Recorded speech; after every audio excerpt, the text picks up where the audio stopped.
Yama Kema Nyang Deke Nyam So Om Dayang Da Dembe Dekwa Chembon Jamba Nyam Sansa Kane Korab Gawe Dale Narab Dungam Yege Jebe Ngane Gube Rekwa Onle Dama Nyam Sansa Dire Kyane Da Be Onge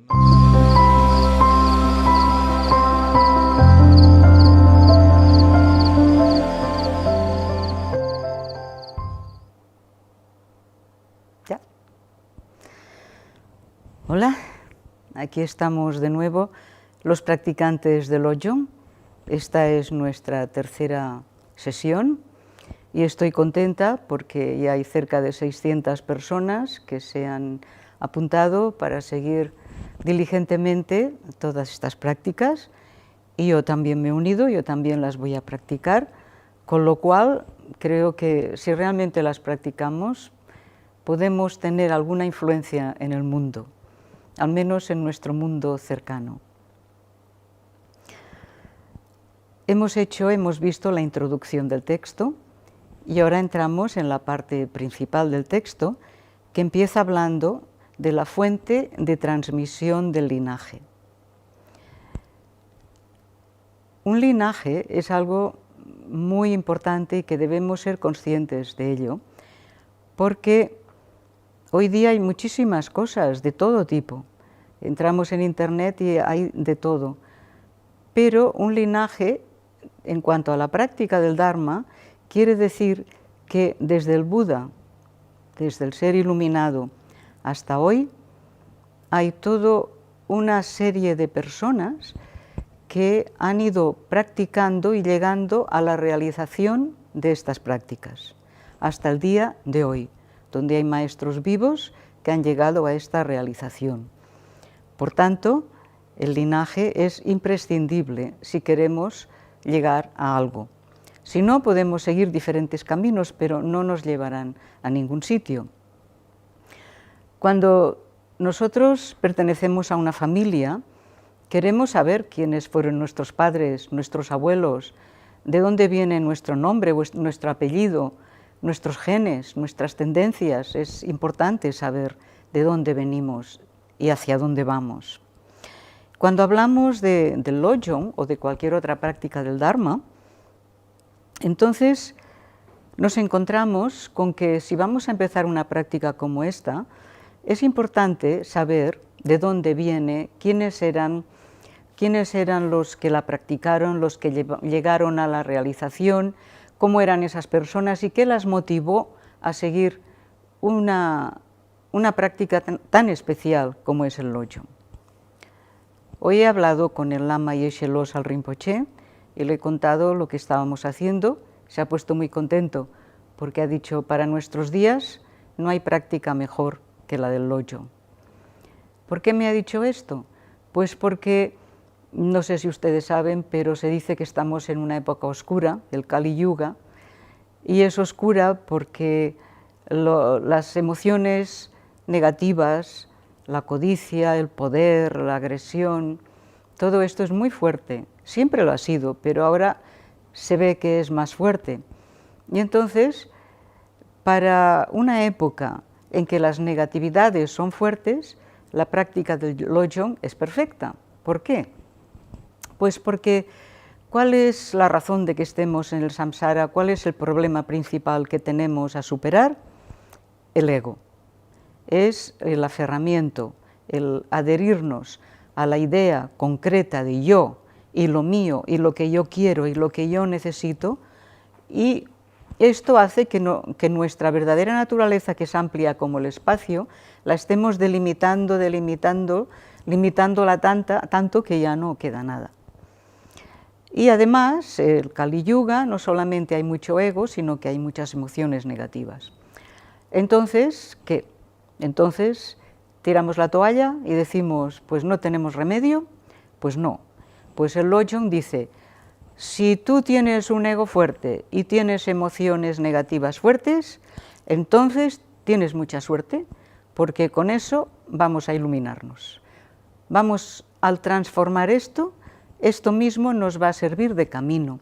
Esta es la característica especial del Lojong, que tomamos lo que es aparentemente negativo como camino, lo utilizamos, lo transformamos y al transformarlo se convierte en sabiduría, que es lo que siempre fue en el fondo. Así que por eso es tan importante esta práctica ahora mismo. Y además también sabéis que es importante porque además de meditar sentados un rato cada día, luego la práctica continúa todo el día aplicándola a todas las situaciones. Esta práctica empezó en la India con el Buda Sakyamuni. Buda Sakyamuni empezó a enseñar y sus primeras enseñanzas son lo que hoy se le llama la primera rueda del Dharma, que es lo que también se le llama el camino estrecho, Hinayana, no es una palabra muy bonita, se la llama también Sravakayana, que suena un poco rara, pero está referida a las primeras prácticas, a las primeras enseñanzas, las 4 nobles verdades, etc. Pero las personas que comprendieron todo esto y empezaron a entender el no yo, entonces Buda Sakyamuni les dio enseñanzas más profundas que eran el Mahayana, el gran vehículo. El gran vehículo es las enseñanzas más fantásticas, más profundas, que llevan a la iluminación total y perfecta de un Buda completo. Y dentro del Mahayana tenemos 2 tipos de enseñanzas. Unas son los sutras y otras son los tantras. Aquí lo que vamos a trabajar es la parte de los sutras, porque si no están bien entendidos los sutras, los tantras podemos decir que los practicamos, pero no es verdad. Es como un niño que no ha aprendido a leer y escribir y en cambio habla de cosas muy elevadas y ni siquiera las sabe leer. Así que desde el Buda Sakyamuni, a través de todos los grandes maestros bodhisattvas que comprendieron el Mahayana, todas estas enseñanzas llegaron a Atisha Dipankara. Atisha recibió todas las tradiciones Mahayana y se convirtió en un gran maestro de su época, y en sus enseñanzas, en las enseñanzas del linaje de Atisha, predomina el cultivo de la bodhicitta, más que el cultivo de la vacuidad. Y esto es curioso porque parece que las enseñanzas sobre la vacuidad son las más profundas y son las más importantes. Sin embargo, para Atisha era mucho más importante las enseñanzas de la verdad relativa, que son las enseñanzas del Lojong, que son las enseñanzas basadas en la bodhicitta. Porque él decía que si no hay una bodhicitta bien desarrollada en nuestras mentes, entonces los tantras, que es una práctica muy profunda, no tienen base, no tienen dónde colocarse y por tanto no sirven de nada, no tienen esencia. Los tantras sin bodhicitta no tienen esencia. Los tantras son el Vajrayana y son el Mahamudra. Si no tienen base, no tienen esencia, no van. O sea que la vacuidad, la sabiduría de la vacuidad, la comprensión de la vacuidad y el estudio de la vacuidad, si no tiene como base la bodhicitta, no es profunda, sino que es superficial y no sirve su propósito. Atisha, hablamos un poco de él el otro día ya, era indio y fue al Tíbet en un momento de su vida, cuando ya tenía unos años, unos 50 años, y se dice que había tenido grandes maestros, y cuando hablaba de sus maestros, hablaba de ellos poniendo las manos a la altura del corazón, inclinándose, ¿no? Mi maestro, el señor tal, y con gran reverencia. En cambio, cuando hablaba de su maestro Serlingpa, entonces le caían lágrimas y ponía las manos sobre su cabeza. Y le preguntaron, ¿cómo es posible que parezca que sientas mucha más devoción por Serlingpa, cuyas enseñanzas eran sobre la verdad relativa y la bodhicitta, más que los maestros del Madhyamika, que te enseñaron toda la sabiduría de la vacuidad, que es lo absoluto, que es la verdad absoluta. Y Atisha dijo que las enseñanzas de la bodhicitta son mucho más sagradas y mucho más importantes, porque sin ellas no se va a ninguna parte. Atisha ya era un maestro muy erudito y famoso, y tenía gran conocimiento de todo el Dharma, y era un buen practicante de meditación, se supone, y sin embargo se dio cuenta de que esta parte tan importante de su enseñanza, que era la bodhicitta, no la tenía realmente asimilada. Igual que nosotros, ¿no?, que hablamos de la bodhicitta, pero a ver, ¿quién de ustedes y yo realmente hemos desarrollado la bodhicitta? Entonces, Atisha oyó hablar de un gran maestro que se llamaba Serlingpa. En realidad en indio se llamaba Dharmakirti, pero en tibetano ha quedado como Serlingpa. Pero este maestro estaba en Indonesia, parece ser que en Sumatra, y decidió hacer un viaje larguísimo desde el norte de la India, en barco, y le tomó 3 años. Y en estos 3 años estuvo a punto de morir muchas veces. Las tempestades y muchos obstáculos y problemas. Pero finalmente llegó y estuvo con Serlingpa durante 12 años. Y en estos 12 años realmente asimiló, experimentó, hizo florecer la bodhicitta en su ser. Y entonces se convirtió en un maestro completo con una gran realización. Y entonces siguió enseñando en la Universidad de Vikramalashila y seguramente en la Universidad de Nalanda, que eran las 2 universidades más importantes, los centros de conocimiento de los siglos XI, XII, XIII y antes de esto también en el norte de la India. Y sabemos, porque el otro día comentamos, cómo se le requirió varias veces que fuera al Tíbet, y en la India no le dejaban marchar porque decía que la India se quedaba sin ojos, pero debido a que un rey dio su vida para que él fuera, finalmente él fue allí, y viendo que las enseñanzas que habían en el Tíbet en aquel momento se habían corrompido y había quedado la parte de los tantras sin nada de Mahayana ni sin nada de Hinayana, entonces él dijo que había que empezar por la base y empezó a dar refugio a todo el mundo. Y luego el voto de Bodhisattva. Entonces se le llamaba el lama del refugio.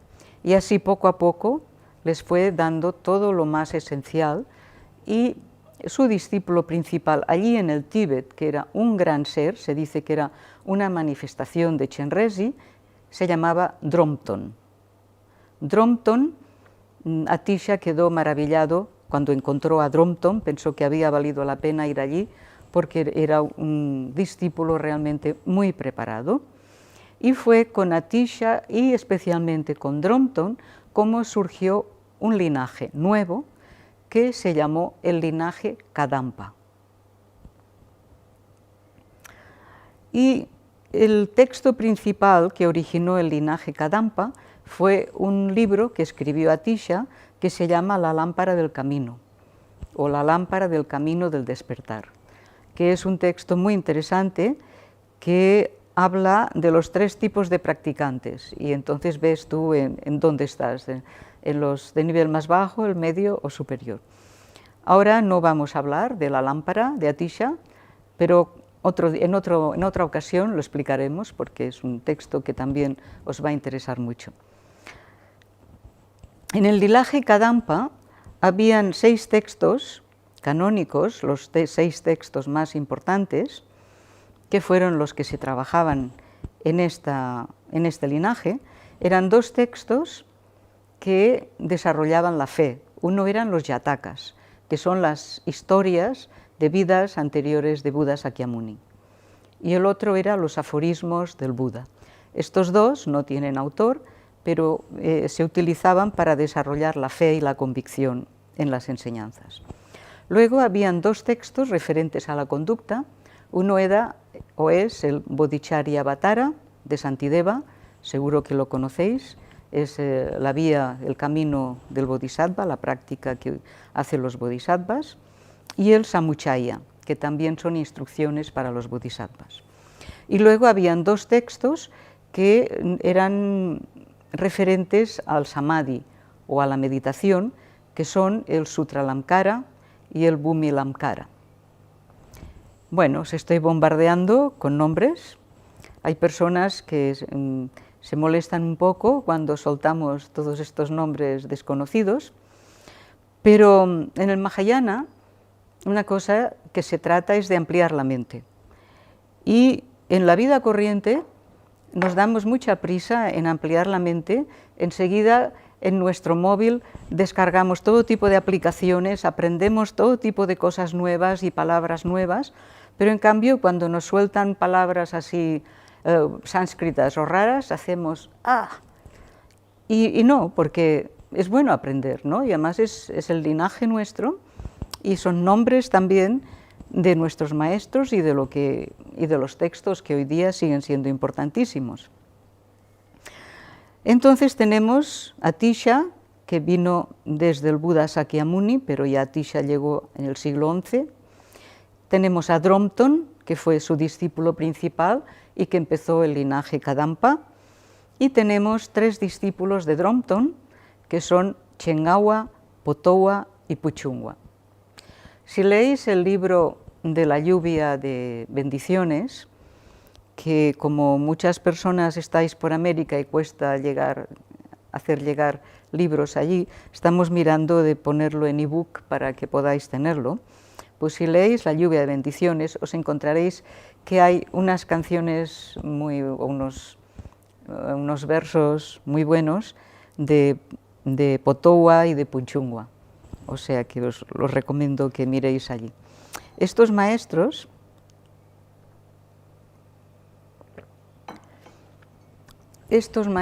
fueron pasando estas enseñanzas y llegaron a Gampopa. Sabéis que Gampopa, nuestro gran predecesor, el principal discípulo de Milarepa, y Gampopa fue el maestro de los Karmapas, o sea que venimos de Gampopa, pues Gampopa empezó en su vida practicando, estudiando con estos maestros Kadampa. Entonces, cuando conoció a Milarepa, aprendió toda la parte tántrica del Vajrayana, de los yogas de Naropa y el Mahamudra. Pero él ya llevaba con él todo el linaje Mahayana de los maestros Kadampa. Por tanto, en nuestro linaje Karma Kagyu, o Dakpo Kagyu, en este caso, que es lo mismo, convergen las enseñanzas Kadampas, Mahayana, de Atisha, con todo lo que es de Tilopa, Naropa, Marpa, Milarepa, que son los yogas del Vajrayana puro, el Tantra, los yogas de Naropa, el Mahamudra. Y con el tiempo, estas enseñanzas Kadampa fueron quedando repartidas entre el linaje Kagyu, que es el mío, y el linaje Gelupa. Tsongkhapa, que empezó el linaje Gelupa bastante más tarde, en realidad lo que hizo fue tomar toda la escuela Kadampa. O sea que la escuela Kadampa como tal hoy día no existe, aunque hay algo nuevos Kadampa, pero es otra cosa, no tiene nada que ver. La escuela Kadampa acabó convirtiéndose en la escuela Gelupa, pero antes de que hubiera la escuela Gelupa, ya Gampopa lo pasó todas las enseñanzas a la escuela Kagyu. O sea que todas las enseñanzas de Atisha y del Lojo están principalmente en la escuela Kagyu y en la escuela Geluk, en estas dos. Es interesante. Algunos me preguntáis sobre linajes. Alguno me ha preguntado, ¿cómo sé a qué linaje pertenezco yo? No es como una carta astrológica que te dicen, tú naciste en febrero y eres Piscis, no funciona así. Los linajes, pues uno sigue con los maestros que a uno le gustan y le parecen bien, y uno va siguiendo las enseñanzas que a uno le sientan bien. Es como qué tipo de comida te va mejor. Pues a lo mejor te va bien la comida picante, o la crudívora, o la vegetariana, o las hamburguesas, ¿no? Pues los linajes, con perdón, cada uno no tiene por qué estar pensando a qué linaje pertenezco yo. Uno simplemente se encuentra en un linaje, se encuentra a gusto, sigue estas enseñanzas y practica. Y luego más tarde, otro día, a lo mejor, conoce a otro lama que le emociona mucho y entonces pues empieza a practicar un poco otro linaje. O sea, nunca sabes, ¿no? En este momento estamos en el linaje Karma Kagyu, pero estamos hablando de las enseñanzas Kadampa que existen en nuestro linaje debido a que Gampopa las tomó y las incluyó.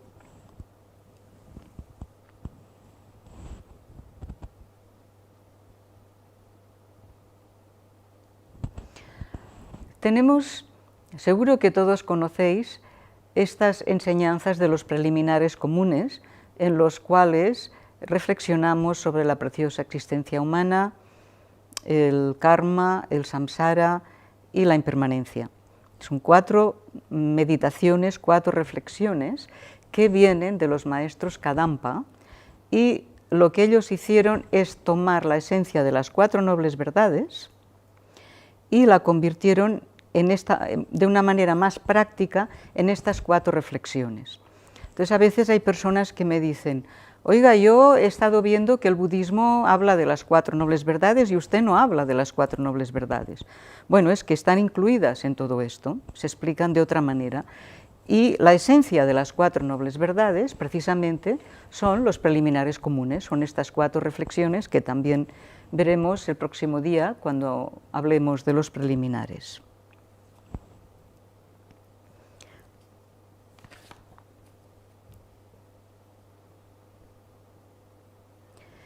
Entonces, estas instrucciones Kadampa contienen todas las prácticas de método y todas las prácticas de sabiduría. ¿Os acordáis que cuando juntábamos las manos decimos este gesto es la unión de método y sabiduría? Es decir, método es la compasión, sabiduría es la comprensión de la vacuidad. Compasión, vacuidad. Método, sabiduría. En esta práctica que vamos a hacer, tenemos la bodhicitta relativa y la bodhicitta absoluta.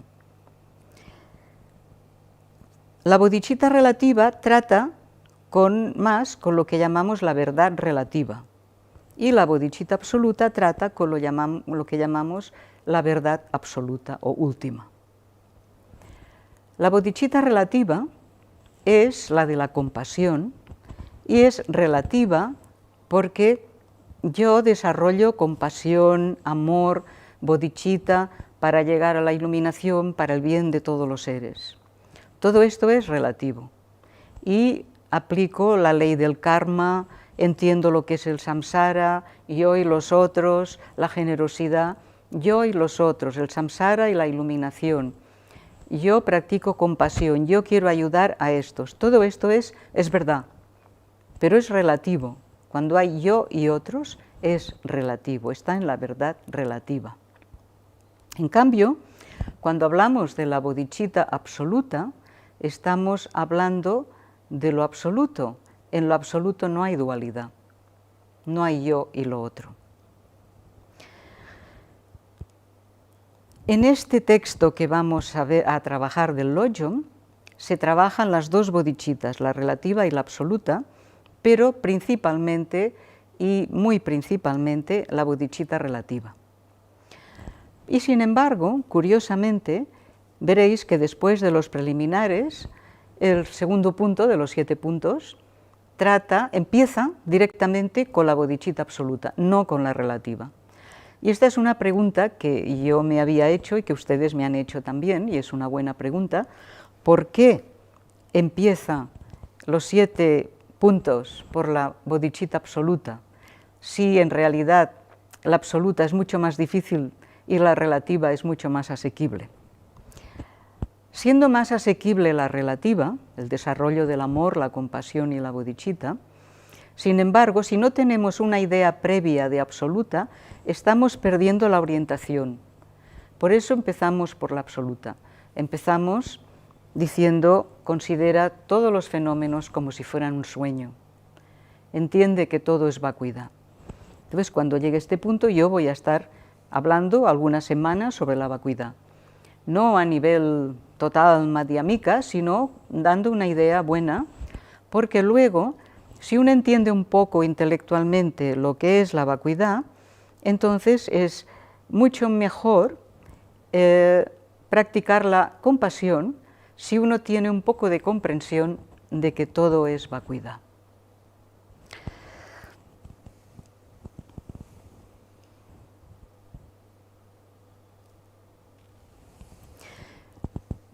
Dentro de las enseñanzas del Lojong y de los Kadampas, especialmente lo que se trabaja es el intercambio de uno con los demás. Y este texto de los 7 puntos viene de Chekawa. Chekawa era un geshe, era un buen practicante, conocedor del Dharma, y un día fue a casa de un amigo suyo y sobre su almohada se encontró un texto que era un texto de Langri Tampa. Langri Tampa había sido otro maestro Kadampa anterior que fue el primero que escribió algo sobre el Lojong. Yo he dado estas enseñanzas, se llaman los 8 versos del adiestramiento mental o los 8 versos de Langri Tampa. Su Santidad Karmapa también los estuvo enseñando, creo que fue en Londres, que son preciosos, pero son más cortos y no están tan estructurados como estos 7 puntos que posteriormente escribió Chekawa. Entonces, ¿cómo Chekawa entró dentro de todo esto del Lojong? Pues porque se encontró sobre su almohada el texto de las 8 estrofas de Langri Tampa y su mirada cayó sobre este famoso verso que dice esta cosa tan rara que dice: dale toda la victoria y toda la ganancia a los demás y quédate con toda la derrota y toda la pérdida para ti. Esto, según quien lo lea, parece un despropósito, pero si uno tiene cierta madurez espiritual, cuando lee esto, piensa, caramba, esto tiene un sentido muy profundo y yo quiero averiguar más. Entonces buscó a Langri Tampa desesperadamente, porque se sintió totalmente embelesado y transformado, pero Langri Tampa había muerto, pero tenía un discípulo, Geshe Sarawa, y entonces estuvo con el Geshe Sarawa, que era el mejor maestro del Lojong de aquella época, y estuvo con él 6 años, trabajando el Lojong, recibiendo instrucciones directas de un modo muy interesante que se llama instrucciones basadas en la experiencia. Instrucciones basadas en la experiencia, hoy día ya no tenemos tanta manera de hacerlo porque no hay tantos maestros. Es una enseñanza de maestro a discípulo. El maestro da una instrucción, el discípulo se va a practicarlo y luego vuelve explicando la experiencia que ha tenido y entonces el maestro, según esto, le da otra enseñanza. Y así es una manera muy buena y sin error de ir avanzando en el camino. O sea que él tuvo esta suerte de estar 6 años practicando el Lojong con las instrucciones basadas en la experiencia.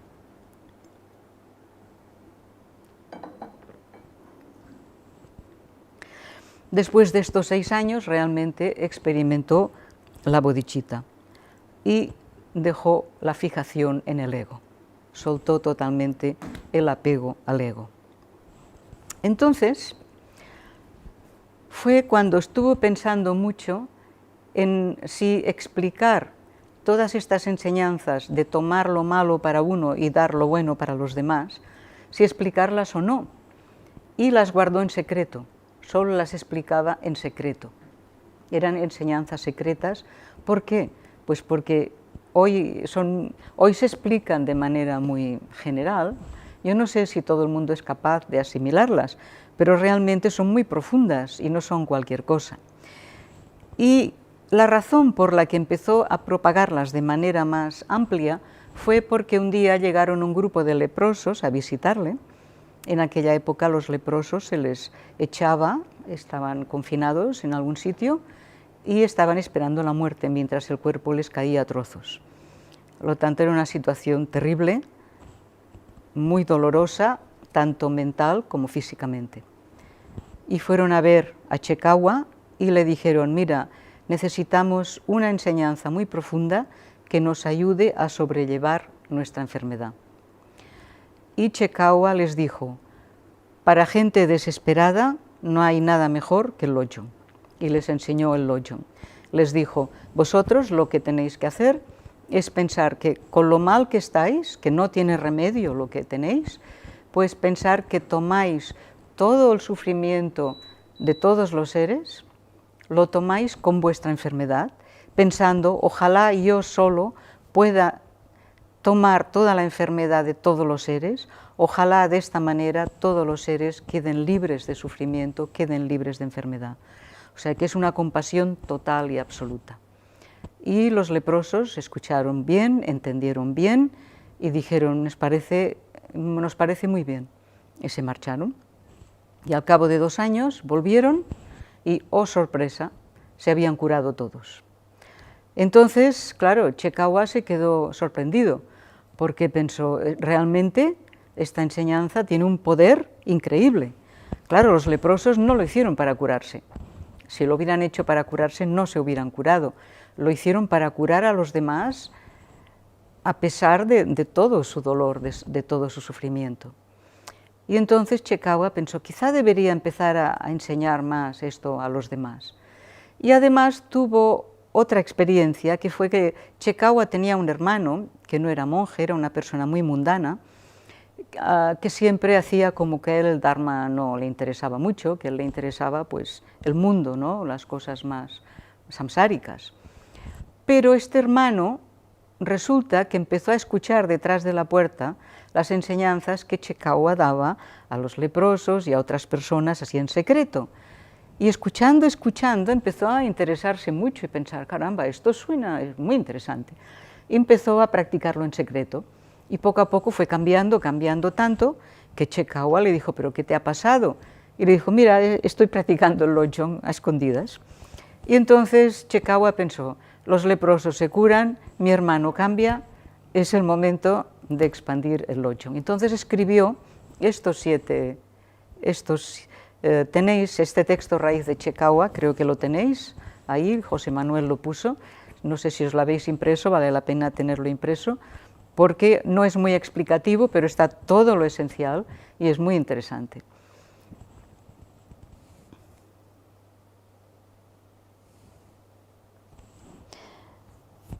O sea que, como textos de Lojong, tenemos los 8 versos de Langri-Thampa y el Lojong en 7 puntos o en 7 capítulos de Che Kawah. Pasó el tiempo, entonces Gampopa lo introdujo en la escuela Karma Kayu, la escuela Gelupa también se quedó con todas estas enseñanzas y llegamos al siglo XIX. En el siglo XIX fue un momento, 19, principios del 20, de un renacimiento, de una espiritualidad y una realización increíble en el Tíbet. Quizá porque ya era el final, porque en el siglo XX se acabó todo lo que había tan fuerte, ¿no? Está empezando a rebrotar, pero durante años ha muerto allí. Y entre estos grandes maestros que hubo en el siglo XIX está Jamgon Kongtrul. El primer Jamgon Kongtrul, Lodro Tayé, que fue entre él y 2 o 3 más, inició lo que se llama el movimiento Rime, o movimiento no sectario. ¿Qué hizo Jamgon Kongtrul? Jamgon Kongtrul era, tanto como meditador, como escritor, como filósofo, como realizado, era una persona totalmente fuera de lo corriente. Empezó dentro de la escuela Bon de aquella época y acabó en Palpum con Situ Rinpoche en la escuela Karma Kayu como maestro de retiros, y se dio cuenta de que había muchos pequeños linajes por el Tíbet de prácticas muy interesantes que se estaban perdiendo porque los linajes y la transmisión en el Tíbet es una cosa sagrada. Y si el que ostenta un linaje de una práctica muere y no la ha pasado a nadie, aunque aquello esté escrito, se considera que no se puede practicar. Ya se ha cortado el linaje. Entonces Jamgon Kongtrul lo que hizo, quizá viendo que vendrían malos tiempos, fue viajando por todas partes, conociendo a todos los lamas mayores que tenían instrucciones esenciales que se iban a perder ya, y las fue recibiendo de ellos, practicándolos y pasándolos. y no le importó de qué linaje eran. Pasó por todos los linajes recogiendo todo lo que pudo, y entre estas cosas que recogió pues fue el Lojong. Y un apunte sobre este movimiento Rime: no fue solamente Jamgon Kongtrul, estaba Karmapa XV, el Karmapa XVI, Taisitupa de aquella época, Terton Chogyur Limpa, el Chense, ¿cómo es Chense? El primer Chense, ahora Chense Wanchup, Chense Wampo, perdón. Chense Wampo, que venía más bien de la escuela Sakya, todos ellos se compenetraron muy bien y formaron este movimiento Rime, o no sectario, en el cual se intercambiaban entre ellos iniciaciones, prácticas, y hicieron que se rompiera un poco este molde de mi tradición, la tuya, y entonces todos practicaban las prácticas de todos, y especialmente que no se perdiera nada. Hoy día hay personas que dicen que pertenecen al movimiento Rime y lo han entendido mal. Personas que dicen, yo no quiero pertenecer a ningún linaje, a ninguna escuela, yo soy Rime. Yo soy Rime, para ellos, quiere decir, voy un poco por aquí, voy un poco por allá, pero no soy de nada, de ningún sitio. Y esto no es ser Rime. Ser Rime es ser de un linaje, y a la vez que se es de un linaje y se practica el linaje y se llega a experimentar el linaje, uno también aprende otros linajes, se relaciona con otros linajes, intercambia cosas con otros linajes. Uno no puede ser Rime si uno no pertenece a un linaje, porque si uno dice que es Rime y no tiene ningún linaje y va saltando un poco de aquí para allí, entonces siento decir que esa persona no es nada. No es nada en cuanto a Dharma. Espero no molestar a nadie. Esto que digo yo ahora lo han dicho muchos otros lamas. Entonces, Jamgon Kongtrul, entre otros muchos libros que escribió y textos, hizo un comentario a estos 7 puntos de Chekawa, que en nuestra escuela es el que más se ha utilizado. Yo voy a utilizar el de él, pero también voy a utilizar otros, porque me gustaría que esto durara varios meses y que pudiéramos tener diferentes puntos de vista sobre la práctica del Lojong.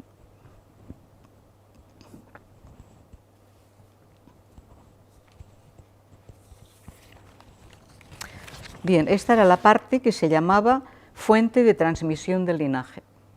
O sea que esta fuente es Buda Sakyamuni,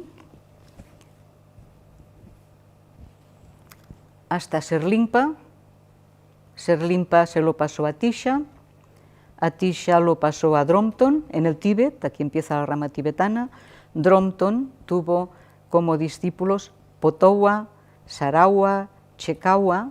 Chekawa es el autor de esto, y esto siguió en la escuela Kadampa, llegó hasta nuestro maestro Gampopa, hasta nuestros días. Así es como ha llegado a nosotros. Y el comentario, Jamgon Kongtrul, del siglo XIX.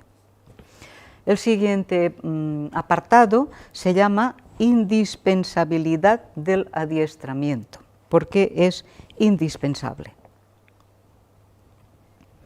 Lojong, lo, como dijimos, significa mente, mente corriente, y Jong es práctica, trabajo.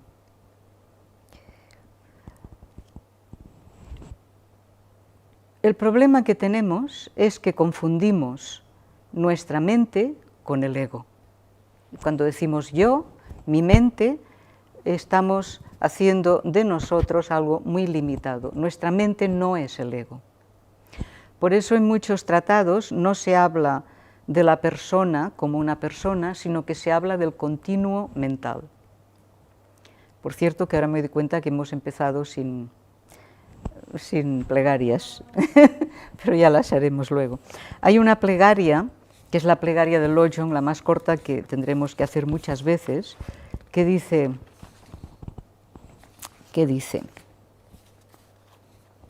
tengo muchos papeles, dice: Lama auténtico, perfecto amigo espiritual, te ruego que me bendigas para que un amor, una compasión y una bodhicitta sin precedentes surjan en mi continuo mental. Surjan en mi continuo mental.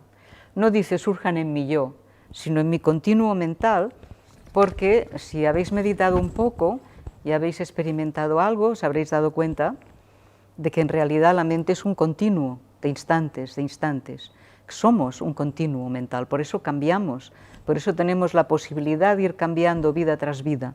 Y aquí lo que pedimos es la bendición del Maestro para que en nosotros pueda surgir un verdadero amor, compasión y bodhicitta en nuestro continuo mental.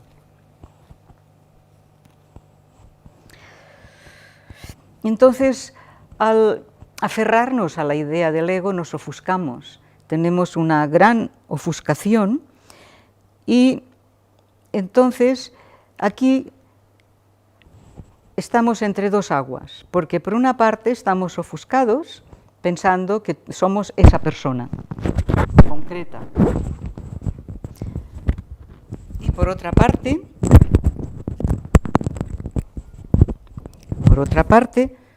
Buda, Mahayana, nos dice, no sois ese ego, tenéis la naturaleza de Buda, eso es lo que sois Buda en potencia. Entonces, la verdadera naturaleza de nuestro ser, de nuestro continuo mental, no es ese continuo mental. Detrás de ese continuo mental está la verdadera esencia, la verdadera naturaleza que es Buda. Y esa verdadera naturaleza que es Buda no se ve afectada por la ofuscación del ego. O sea, la ofuscación del ego es como las nubes que pasan y que cubren la luz del sol, la espaciosidad del cielo. La luz del sol y la espaciosidad del cielo no se ven nunca manchadas ni afectadas por las nubes, las tormentas pasajeras, sino que están siempre ahí. Y esto es importante empezar desde este punto, sabiendo que lo que vamos a transformar es toda nuestra negatividad para darnos cuenta de que detrás de ella, la esencia de ella, detrás de las nubes, la esencia de las nubes es la claridad y la luminosidad y la espaciosidad de nuestra verdadera naturaleza de Buda.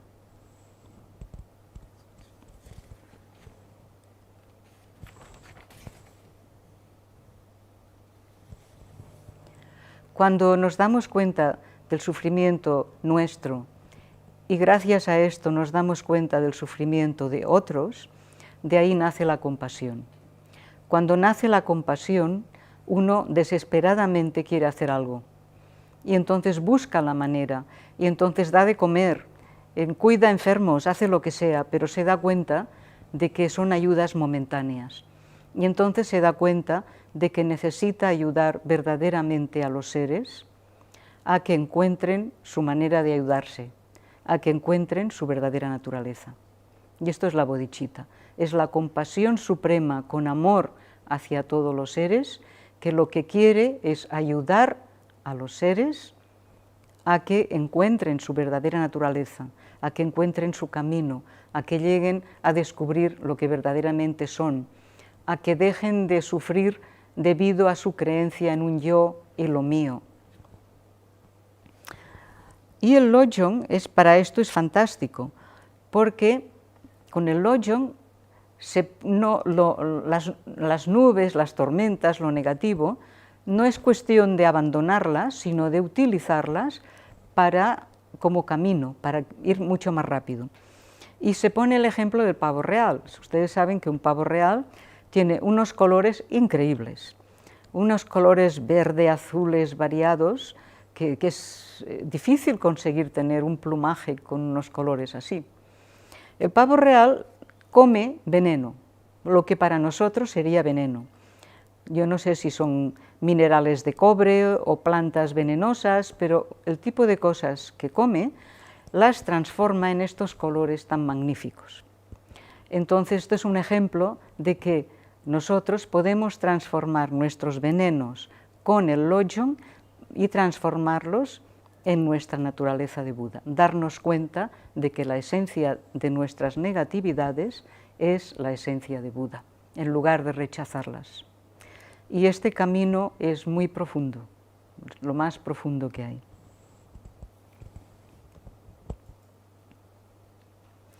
O sea que cuando tenemos cólera, cuando tenemos deseo, cuando tenemos celos, violencia, ignorancia y un ego fuerte, pues ¿qué podemos hacer?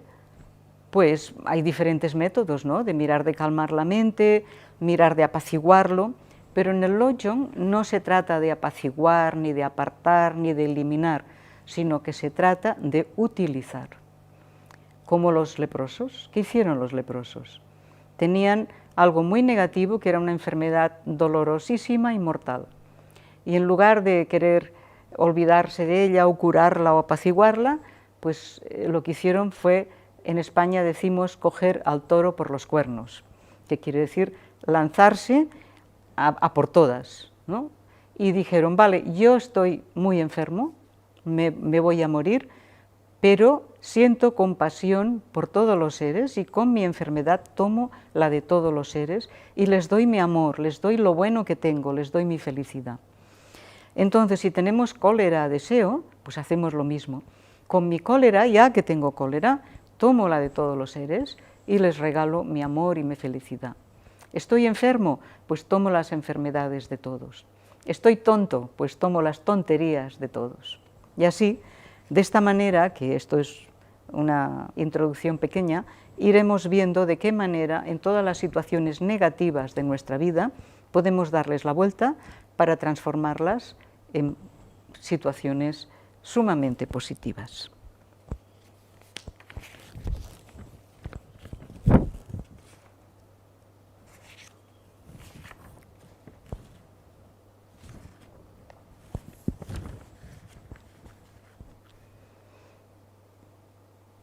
O sea que el Lojong, o el adiestramiento de la mente, se centra en el cultivo de la bodhicitta. La bodhicitta o la mente del despertar, o la mente que quiere despertar. Y la bodhicitta tiene dos aspectos, la bodhicitta relativa y la bodhicitta absoluta. Para cultivar el Lojong hay que cultivar las dos, la relativa y la absoluta, porque el objetivo que queremos es llegar a despertar. Y nuestro objetivo no es crear mucho mérito para luego ser más felices, renacer en mundos superiores, en mundos felices, y nuestro objetivo no es llegar al estado de Arhat, que es dejar el samsara y habiendo purificado la mente y nada más, sino que nuestro objetivo es llegar a la realización más alta, que es llegar a ser el ser total que somos, que está dormido, y convertirnos en un Buda total, perfecto, despierto, despertísimo, que ya no tiene más que despertar.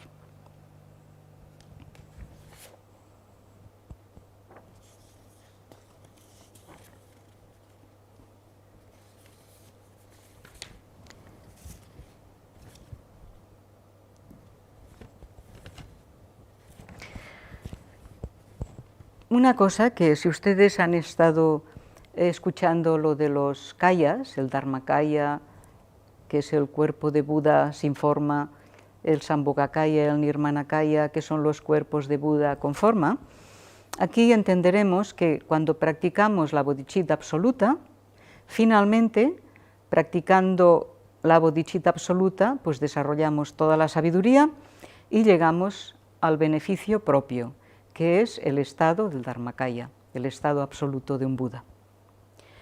Pero con la bodhicitta relativa lo que hacemos es crear la causa para poder manifestarnos en cuerpos con forma, que son el Sambhogakaya, que son cuerpos de luz, o el Nirmanakaya, que es un cuerpo físico, como el del Buda Sakyamuni. O sea, la bodhicitta absoluta finalmente nos llevará a la realización del Dharmakaya. La bodhicitta relativa, como está basada en la compasión, nos llevará a poder manifestarnos, cuando seamos Budas, en formas Sambhogakaya o Nirmanakaya, según la percepción de los seres a los que queremos ayudar.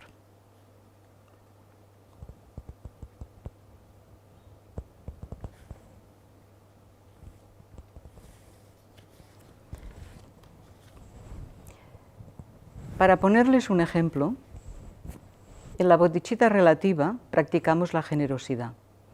Generosidad es: yo por amor puedo darte lo que sea.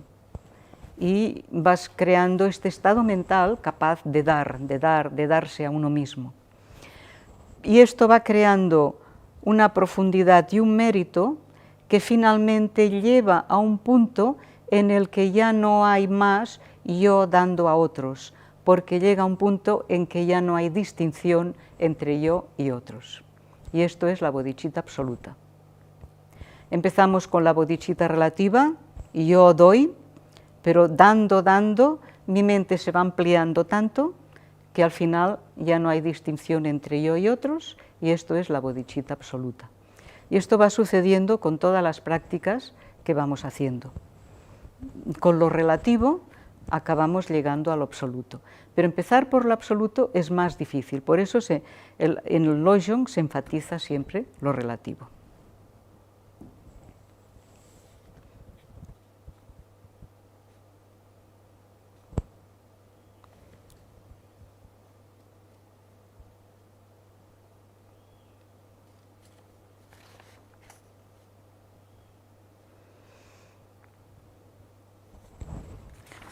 Nagarjuna, gran maestro Nagarjuna del siglo II, se cree, dice: aunque uno llegara a entregar su propia vida para salvar a un gusano, o sea, aunque uno tuviera una bodhicitta tan inmensa y un amor tan inmenso que viendo sufrir a un gusano, que es una minúscula, básica forma de vida, uno entregara su vida para salvar a un gusano, la bodhicitta aún sería relativa, porque partiría de un concepto dualista, que es: yo doy mi vida por un gusano, o yo doy mi vida, o yo estoy ayudando a los demás.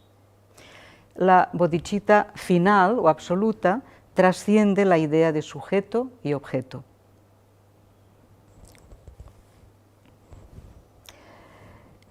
Y ahora, para terminar esto, quería enumeraros los puntos, los 7 puntos que vamos a ver durante estos meses.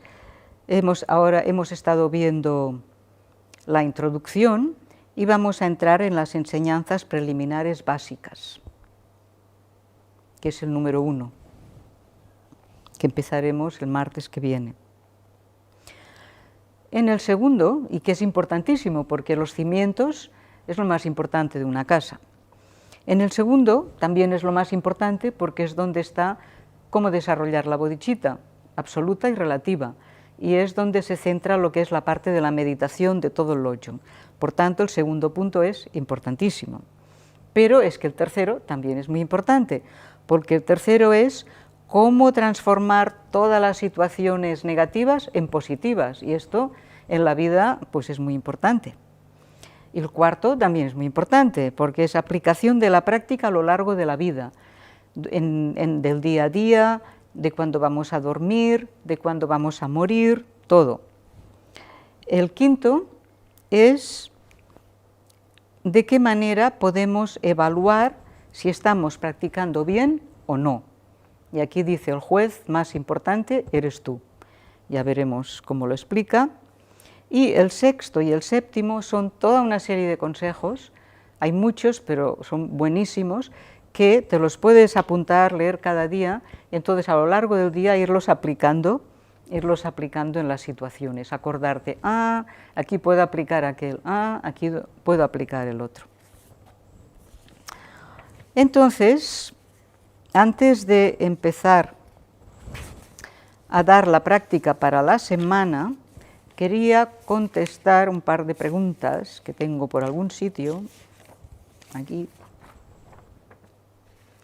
Una pregunta la he respondido: ¿por qué se empieza por la bodhicitta absoluta y no por la relativa? La he respondido porque he dicho que, en primer lugar, una idea de la vacuidad, aunque solamente sea intelectual, es un punto de apoyo importante para para desarrollar compasión. ¿Qué hago si mi mente es casi inapaciguable porque tengo un poquito de psicosis? Claro, aquí ya habría que conocer la persona y saber qué quiere decir esto. Pero aquí yo podría dar un ejemplo, hay un consejo bueno, que es, cuando uno no puede meditar porque no puede controlar la mente, entonces lo que tiene que hacer, especialmente si tiene algún problema mental, es meditar en el amor. Es muy fácil meditar en el amor. El amor, la gratitud, la compasión, estos sentimientos positivos, generarlos en la mente y reposar en ellos, es una manera muy fácil de meditar y además amplía totalmente nuestra mente. En las postraciones, al tocar las rodillas al suelo, solo se inclina el torso hasta tocar la frente en el suelo o debe quedar todo el cuerpo extendido. Bien, hay postraciones cortas y postraciones largas. En las cortas, pues uno toca con las rodillas, las manos y la frente y no queda extendido en el suelo. Como dice, se inclina el torso, pero no queda extendido. Cuando uno quiere hacer una postración completa, que es una sensación de entrega total, pues uno se lanza al suelo, entonces sí, uno queda totalmente estirado en el suelo. Y para personas que tienen edad, por ejemplo, que tengo 73 años y ahora tengo varios problemas físicos y parece que no puedo hacer postraciones, siempre se pueden hacer postraciones. Uno se sienta, sentado, como uno pueda, y uno hace postraciones sentado. Uno se refugia en el Buda, en el Dharma, en la Sangha, para el bien de todos los seres, pone las manos en las rodillas, baja la cabeza. Una postración, muy fácil. Entonces, al no hacerlo físicamente, tiene que poner más mentalmente, tiene que poner más énfasis para que la postración tenga poder. Pero no hay edad, ¿no? Los más jóvenes, bien estirados. Los que ya no puedan tanto, las pueden hacer a medio estirarse. Y los que no pueden nada, sentados, pueden hacer las postraciones sentados. Lo importante, como decía yo el otro día, es la idea del homenaje. Pues ya está, y el que no pueda sentarse en el suelo bien, pues ahí están las sillas, y siempre hay una manera, y cuando uno está en la cama mal, también puede practicar en la cama. La cuestión es encontrar la manera de practicar como sea. El Lojong va muy bien, porque tanto si estás en la cama como en una silla, puedes practicar Lojong. Vamos a hablar de la práctica. Es la segunda semana de práctica.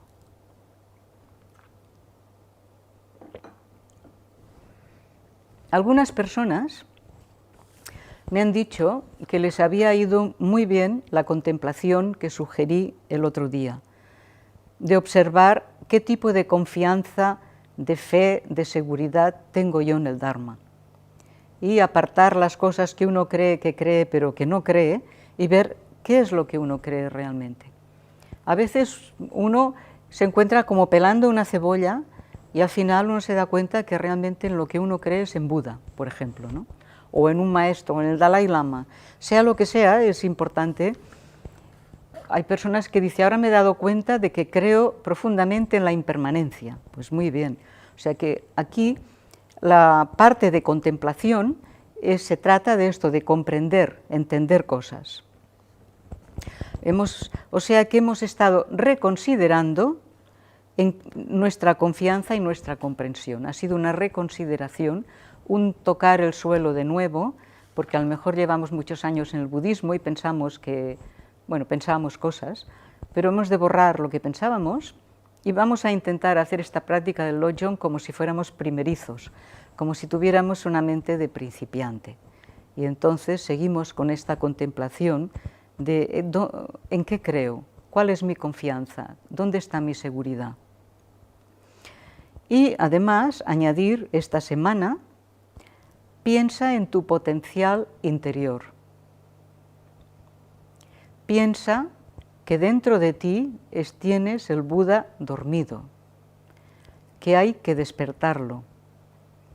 Piensa que dentro de ti está latente la sabiduría primordial el conocimiento que siempre ha sido perfecto y puro y que está un poco, no sé si dormido, pero un poco tapado, ¿no?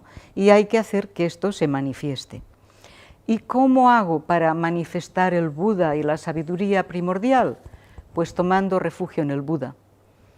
Porque si lo que quiero es despertar el Buda en mí, tengo que decirme que yo en quien me refugio es en el Buda, porque yo soy Buda y quiero ser Buda, por tanto tengo que refugiarme en Buda. Esta es la idea del refugio. Y como quiero llegar a ser Buda, me refugio en el Dharma, el camino, y me refugio en la Sangha, los maestros, los compañeros. Y de esta manera llegaré a mi potencial interior, a mi sabiduría primordial, a mi Buda dormido, a mi potencial dormido, lo que queráis llamarle. Pero hay que despertar. Para despertar hay que tomar refugio. Aquí también, además de tomar refugio en el Buda, el Dharma y la Sangha, se añade el Lama. En el Mahayana y el Vajrayana se toma refugio en el Lama también. ¿Por qué?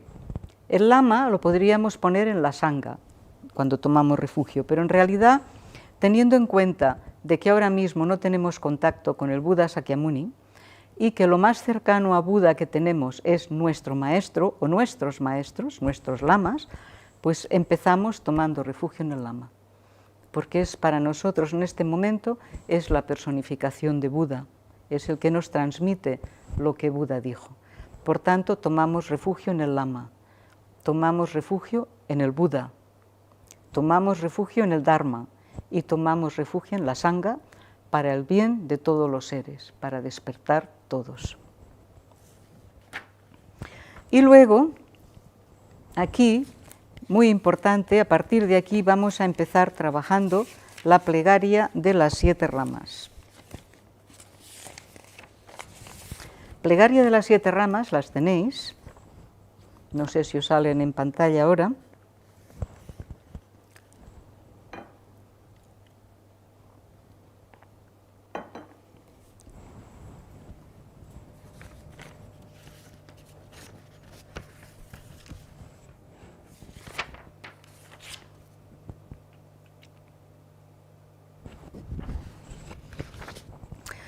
Las 7 ramas o las 7 líneas, la primera es las postraciones u homenaje, el otro día os expliqué homenaje y postración es lo mismo, es la primera.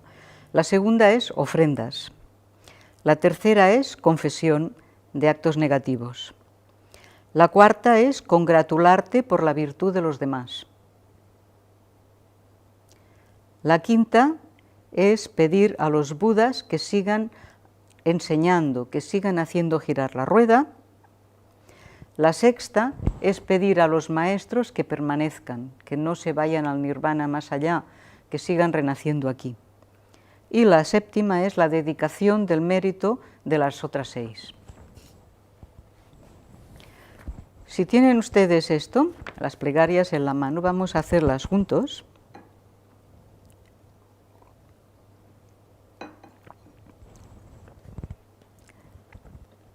Esta plegaria de 7 ramas, su santidad Karmapa nos dijo que es de lo mejor, porque aquí está todo.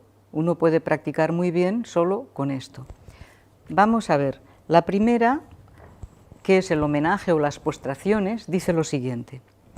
Ante los tathagatas, que son los Budas, de los 3 tiempos, presente, pasado y futuro, leones de la humanidad, leones son los reyes de la humanidad, en los numerosos mundos de las 10 direcciones, que son las 8 direcciones y la de encima y la de debajo, Nadir y Zenit, ante todos ellos sin excepción me postro con fe sincera con el cuerpo, la palabra y la mente.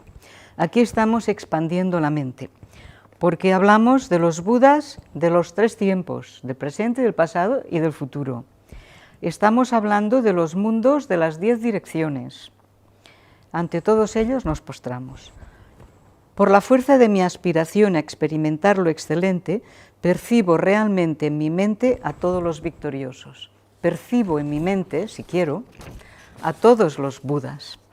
Inclinándome con tantos cuerpos como partículas hay en el universo, me postro ante todos ellos. Aquí uno puede pensar que uno emana miles de millones de cuerpos por todos los universos y que todos estos cuerpos se postran ante los leones de la humanidad, ante los victoriosos, ante los tathagatas, que son los Budas. Mahayana sirve para ampliar la mente. Y sigue, en cada átomo hay tantos Budas como átomos, todos ellos rodeados de sus hijos, sus bodhisattvas. Así es como imagino la totalidad del Dharmadhatu. El Dharmadhatu es el espacio inmenso del Dharma, repleto de victoriosos. O sea, que habla de que en un átomo hay tantos Budas como átomos hay en el universo. O sea, imagínense, si se van parando aquí verso por verso y lo van pensando, se darán cuenta que es una meditación mahayana muy interesante. Con océanos de alabanzas inagotables, no una, sino océanos inagotables de alabanzas, y los sonidos de un mar de tonalidades melodiosas, expreso las cualidades de todos los victoriosos y alabo a todos los sugatas. Aquí, hasta aquí va, todos estos versos eran referentes a postraciones y a homenaje. Los que no saben, no pueden hacer postraciones físicas porque tienen una edad, fíjense que aquí dice, con cuerpos innumerables me postro a todos los Budas de todas las direcciones, en todos los átomos. O sea que mentalmente son muy importantes las postraciones mentales y se pueden hacer. Luego vienen las ofrendas, con flores perfectas y exquisitas guirnaldas, con instrumentos musicales, perfumes y excelentes parasoles, con lámparas excelsas e inciensos sublimes, hago ofrenda a los victoriosos, con los mejores vestidos, fragancias sublimes, vasijas con polvos perfumados como el monte Meru de alto, y un despliegue extraordinario de todo lo que es noble y supremo, hago ofrendas a todos los victoriosos. Con ofrendas insuperables e inmensas, aquí todo es inmenso, muestro veneración hacia todos los victoriosos y por la fuerza de la fe en la conducta excelente les hago postraciones y ofrendas. Hasta aquí las ofrendas. Luego viene la confesión. Desecho todas y cada una de las malas acciones que he cometido con el cuerpo, la palabra o la mente, por el poder del deseo, la ira o la ofuscación. Este verso es solo dedicado a confesar. El siguiente es congratularse de la virtud. Me alegro de todas las acciones meritorias de todos los Budas y Bodhisattvas de las 10 direcciones, de los Pratyeka Budas, de los que se adiestran, de los que ya no se adiestran y de todos los seres. Me alegro. Siguiente. A los que son lámparas en los mundos de las 10 direcciones, los Budas, que despertando gradualmente han alcanzado la budeidad sin apego, a todos estos protectores les exhorto a que hagan girar la rueda del Dharma, a que no paren, a que sigan enseñando. Y el siguiente, a los que queréis mostrar el paso al Nirvana, os suplico juntando mis manos que por el bien y la felicidad de todos los seres permanezcáis tantos eones como átomos hay en el universo. Que los grandes maestros no se nos vayan, no pasen al Dharmakaya, no pasen al Nirvana, que sigan, que sigan, que sigan, que vivan muchos años y que renazcan una y otra vez, porque sin ellos no tenemos guía, vamos a oscuras.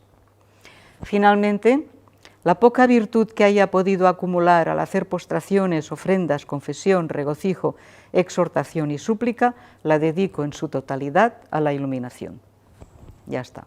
Estas son las 7 ramas que son una parte importante de la práctica del Lojong y que se hacen despacio, cada uno para uno mismo, y uno se puede ir parando allí donde quiera. O sea que esto era en cuanto a contemplar el potencial interior y en cuanto a pensar y a recitar las 7 ramas. Meditación. ¿Qué meditación tenemos para esta semana?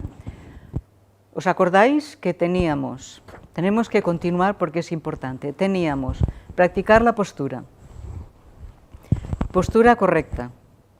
Una vez en la postura correcta, relajarnos, aprender a relajarnos de la forma en que supiéramos mejor y permanecer en la postura y en la relajación, sintiendo el cuerpo y estando ahí en el presente tranquilamente. Esta era la práctica, muy importante práctica.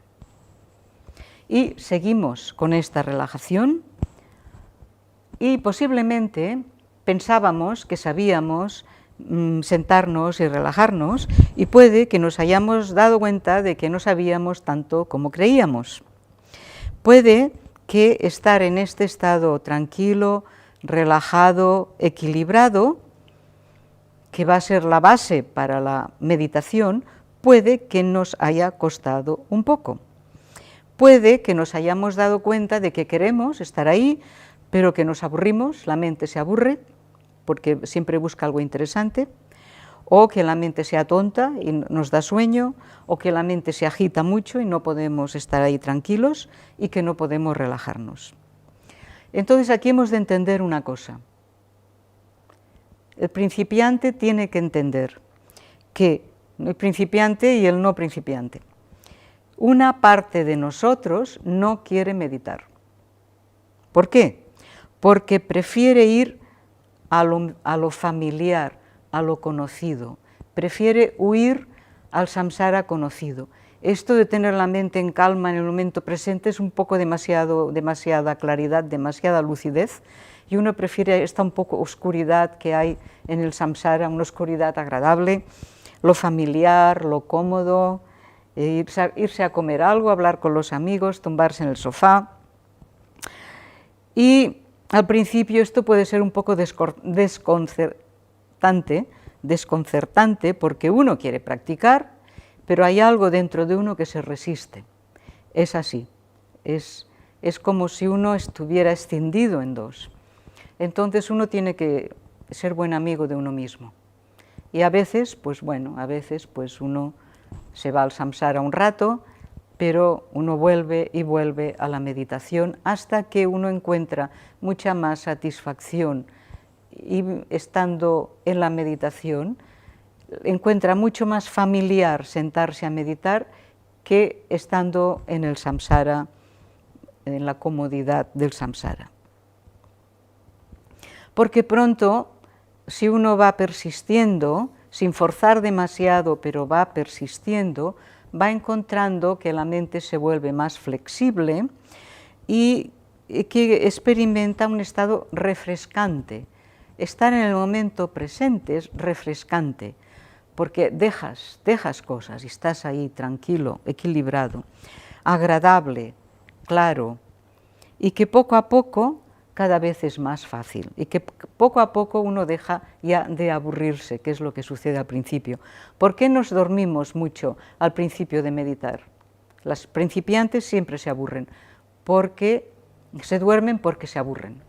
La mente quiere algo que le distraiga y estar ahí sin hacer nada es aburrido y plum, uno se duerme. Entonces esto es la base para meditaciones posteriores, por tanto seguimos practicando la relajación, la postura, estar en el momento presente, intentando estar agradable, soltando, soltando, soltando. Y luego, durante el día entre sesiones, estoy sentado, pero durante el día hemos de cultivar un estado atento, un estado consciente, un estado relajado, atento, consciente, relajado. Si queremos despertar, tenemos que estar atentos, tenemos que estar conscientes, pero de una manera relajada, porque si estamos muy atentos así, nos tensaremos mucho y nos romperemos, metafóricamente. Y hoy he hablado demasiado, vamos a hacer una pequeña sesión juntos, de 10 minutos, y vamos a empezar suplicando al Lama estas 4 líneas que deberíamos aprender de memoria, y luego meditamos un rato juntos. Lama auténtico, perfecto amigo espiritual, te ruego que me bendigas para que un amor, una compasión y una bodhicitta auténtica surjan en mi continuo mental. Lama auténtico, perfecto amigo espiritual, te ruego que me bendigas para que un amor, una compasión y una bodhicitta auténtica surjan en mi continuo mental. Lama auténtico, perfecto amigo espiritual, te ruego que me bendigas para que un amor, una compasión y una bodhicitta auténtica surjan en mi continuo espiritual. Meditamos 5 minutos. Relajados y notando el cuerpo, respirando en el momento presente.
Y finalmente, leemos de corazón las plegarias de conclusión. Que por este mérito pueda alcanzar la omnisciencia y, habiendo superado todas las adversidades, pueda liberar a los seres del océano de la existencia, agitado por las olas del nacimiento, la vejez, la enfermedad y la muerte. De acuerdo con la sabiduría del héroe Manjushri y del mismo modo que Samantabhadra, al practicar siguiendo los pasos de todos ellos, dedico completamente toda esta virtud. Que en todas mis vidas no me separe de gurús auténticos, disfrute del esplendor del Dharma y, perfeccionando las cualidades de los niveles y los caminos, alcance pronto el estado de Vajradhara. Que sea capaz yo solo de conducir a todos los seres al estado de Buda. En especial, desde ahora y hasta que llegue a la budeidad, que no me olvide ni en sueños de los dos aspectos de la preciosa bodhicitta y que crezcan más y más. Aunque se den circunstancias desfavorables, que sea capaz de tomarlas como ayudas para la bodhicitta. Namo, Guru y joyas, que el cuerpo, la palabra y la mente de este ser humano sean útiles a todos los seres infinitos como el espacio. Que todas mis acciones hagan un bien inmenso a los seres. Que en mi continuo mental no surjan ni por un instante pensamientos contrarios al sagrado Dharma, y si surgieran, que no se cumplan. Pueda yo consumar todas las intenciones de todos los Budas de los 3 tiempos. Que por la bendición de la obtención de los 3 kayas de Buda, por la bendición de la inmutable verdad de la esencia del Dharma y por la bendición de la inquebrantable aspiración de la Sangha, mis plegarias se cumplan tal como las he expresado. Por favor, apréndanse un poco los nombres de los linajes, que luego ya será fácil de recordar, y está bien conocer quiénes fueron nuestros ancestros y de quiénes vienen las prácticas que estamos haciendo ahora. Así que espero que esta semana todos practiquemos muy bien, que recordemos nuestra esencia de Buda, que sigamos meditando y el próximo martes que seamos un poco más sabios y un poco más bondadosos. Hasta el martes que viene.